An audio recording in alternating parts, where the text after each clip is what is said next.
It's 2023 and you've just decided to start your photography business. The clock is ticking and really you can't afford to make a ton of mistakes. Hey, I'm Sarah Petty, and in this video, I'll walk you through 4 success principles I would pay attention to if I had to start a photography business in 2023. But I'm bringing along 25 years of experience as a professional portrait photographer. No time to waste. Let's grab a cup of hot tea and jump straight in.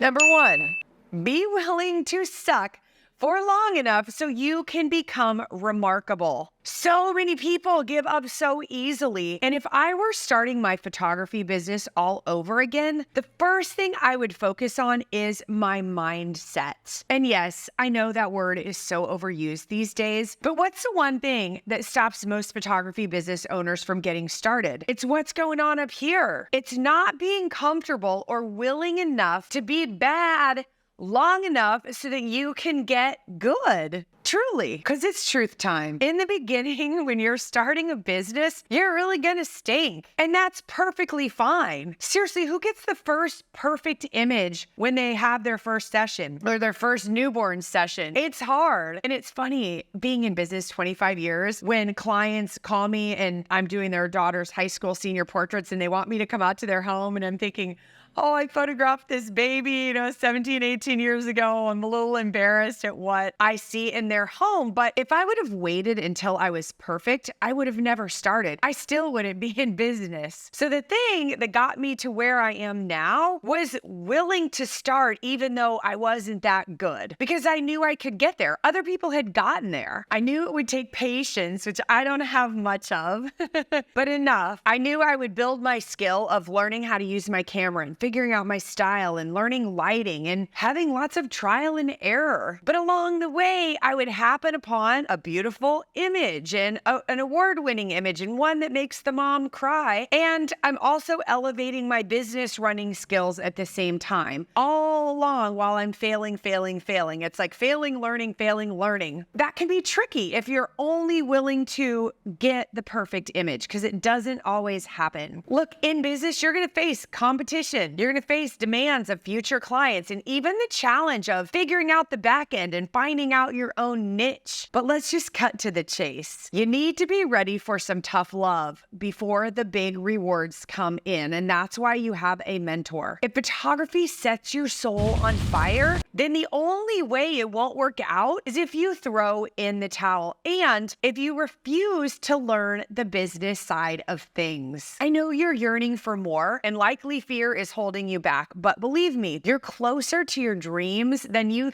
think. With a bit of grit and tenacity, you can ultimately become so much more. And remember, you're going to fail along the way. In fact, in our community, we like to celebrate that because we don't look at failing as failure. We look at it as learning. So if you're taking action and you're doing something wrong and you learn from it, that's valuable. Now, second, stop focusing on the competition. Now that we're out there creating images and we're fine knowing we're not going to be Annie Leibovitz overnight, the next thing I would do is stop using that C word.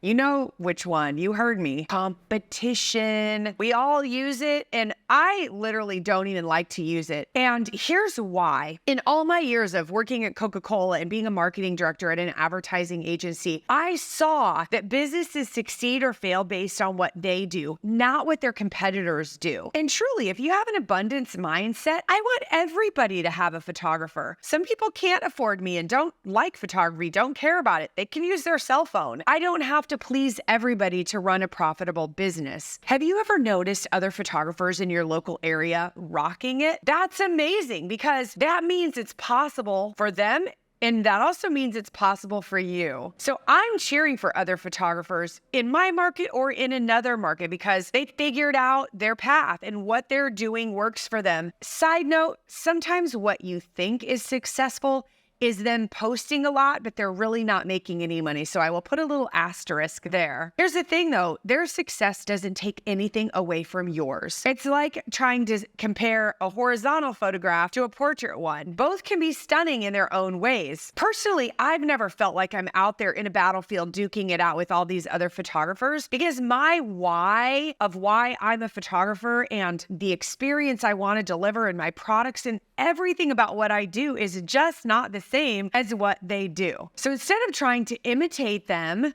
focus on creating an experience your clients will love and something they can't get anywhere else. So if you make it the absolute best it can be for your own clients, you don't have to worry about competitors. They will stay with you. Here's the big takeaway.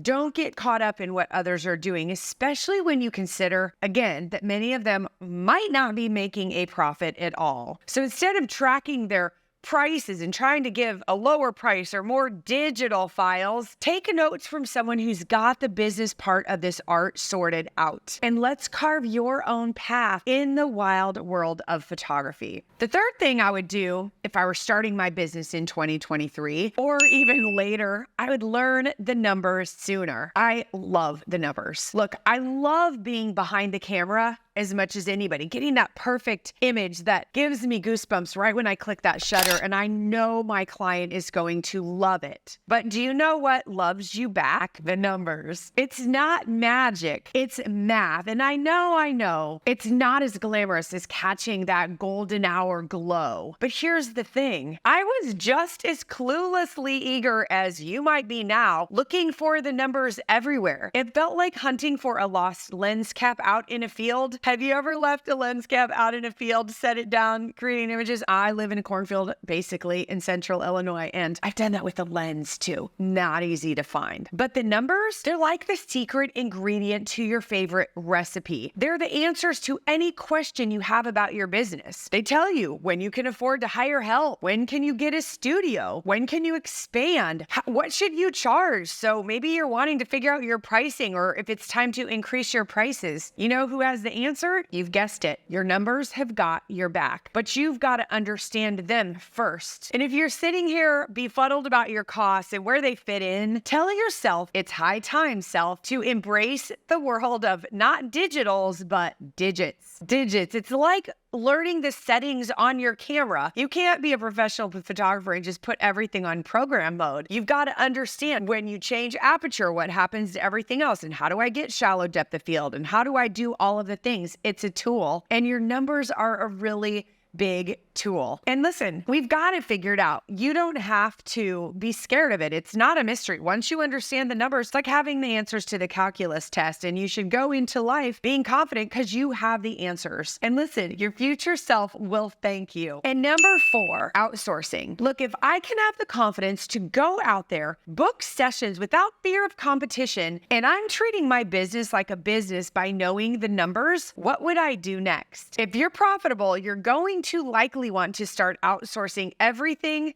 that isn't bringing in more money. That's the filter I use. Think about it. You can't outsource someone bringing in right fit clients and building relationships for you. You have to do that. That's your special sauce. But if you're spending hours behind a computer screen, hiding, not engaging with people, and you're retouching and editing, retouching and editing, retouching and editing all night long, you're not harnessing your full potential. You're holding the paintbrush but not creating the masterpiece. So here's a little nugget of wisdom. Once your business starts humming along, consider getting some help in the form of an outsourced resource. That would be a freelancer that you hire as a contractor. Farm out tasks that you only have if you have clients. That way you're not hiring an employee to sit there and not do anything until you get another client. So when it's a freelancer, that becomes a cost that you only incur when you have clients, which makes it pretty cool. Little side note, we build that into your pricing when you work with us. So then it's not even a cost. It's paid for by the client. So if you focus on tasks that only you can do and tasks that make you more when you do them, giving you more income, which I'll tell you is marketing, selling, and photographing, it's a game changer. I promise. And you might want to write those 3 things down. That's how you make money: marketing, selling, photographing. You don't have to do it all, to have it all. So seriously, what are you waiting for? This is the time to start growing your photography business right now. You know what I would do if I started all over again? And it's really just 3 simple words. I would start. So if you're ready to start and you want to be part of a community of boutique photographers who are having success, photographers who value family first, growing a business and encouraging one another, no bullies here. Come join our free Facebook group and I'll stick the link in the description below. So thanks for watching. If you haven't subscribed, do that so that you can get more content to grow your photography business. And if you love this video, click here to get more actionable steps. Thanks for watching. I'll see you in the next video.